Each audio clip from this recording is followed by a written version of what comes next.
गाओ, फिर से गाओ ये वाली लाइन। ए मैया सजनी के रूप जैसे चंदा लजावे ना, ए मैया देखी के एकरा हमर मन ललचावे ना।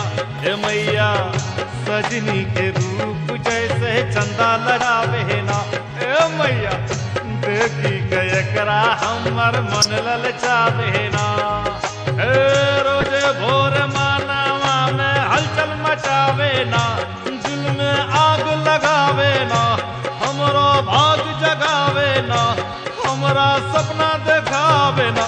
ए मैया हमरा बड़ी मन भावे, हमर सारा के दैया के।